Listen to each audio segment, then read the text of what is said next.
પણ નેકટેગી અને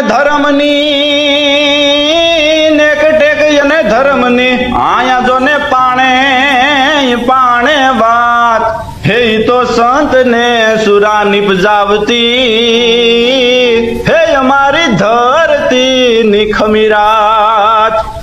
આ ગુજરાતની ધીંગી ધરામાં બાપ વાત કરીએ ને તો અહીંયા તો પાણે ખૂણે ખૂણે ઇતિહાસ પીડ્યો છે હો। એમાંથી જ એક ફનેર ઇતિહાસની આજ મારે તમને વાત માંડવી છે।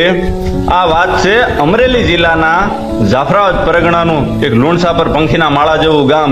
ત્યાં વર્ષો પહેલા લુણા નામના હડિયા પંચોળી રહેતા હતા, જેમણે લુણસાપરિયા દાદાની સ્થાપના કરી હતી, જેઓની સ્થાપના સંવત 1252 ની માલપા થઈ છે।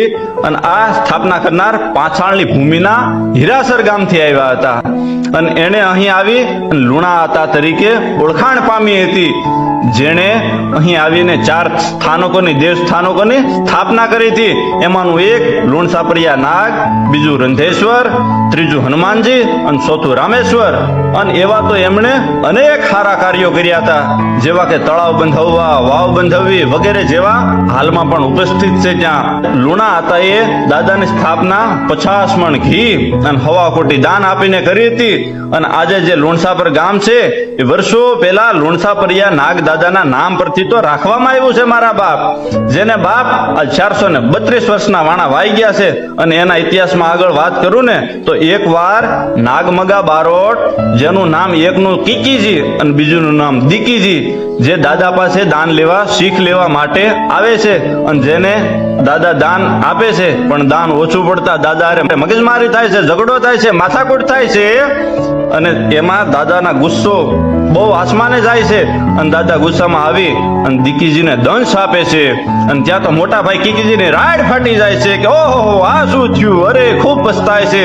અને પછી તો કીકીજી ભુજિયા નાગ પાસે જાય છે અને ભુજિયા નાગની પ્રાર્થના કરે છે, એમની આરાધના કરે છે।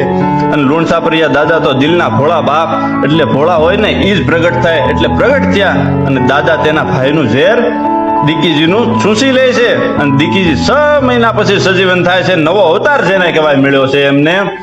અને આજથી 350 વર્ષ પહેલા, 350 વર્ષ પહેલા દાદાના તળાવમાંથી એક લક્ષ્મીનારાયણ ભગવાનની મૂર્તિ નીકળે છે અને એ વળાવવા લુણસાપરિયા દાદા એક પથ્થર સ્વરૂપે પોતે જાય છે।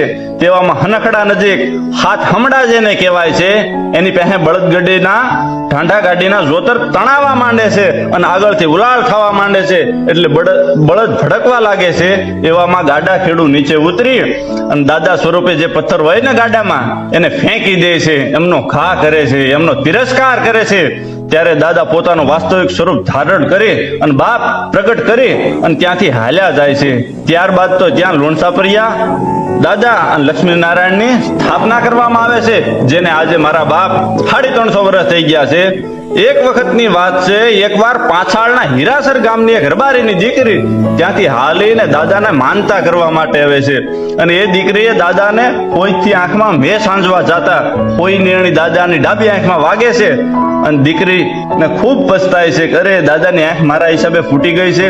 દીકરી દાદાને નિવેદ પછીતો કરે છે, જેમાં ચૂરમું, તલવટ અને ખીચડી દાદાને જવારે છે અને દાદાને પ્રસાદી રૂપે શ્રીફળ, સાકર જે આજે પણ વસ્તુ ધરવામાં આવે છે, દાદાના નિવેદ આ રીતના થાય છે।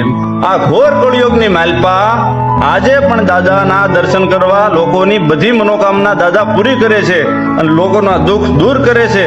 અને આજે દાદાના દર્શન કરવા દેશ વિદેશથી માણસો પોતપોતાના દુઃખ દૂર કરવા દર્શને આવે છે અને દર વર્ષની જેમ બાપ શ્રાવણ મહિનો આવે, શ્રાવણ જલ ભરશે, સુંદર સરશે, બાદલ ભરશે, યંબર છે, એ શ્રાવણ મહિનાની માલપા કૃષ્ણ પક્ષની પાછમ, જેને નાગ પાછમ કહે છે ને, એ અહીંયા ઉજવાય છે, જેમાં આજુબાજુના હજારોની સંખ્યામાં ભક્તો દાદાના દર્શન કરવા આવે છે અને પ્રસાદી લે છે। અને આ નાગ પાંચમના દિવસે ત્યાં તો મેળો પણ ભરાય છે અને શ્રદ્ધા જો હોય ને તો ઢીંગલો ચિથરા તણો ધૂણે।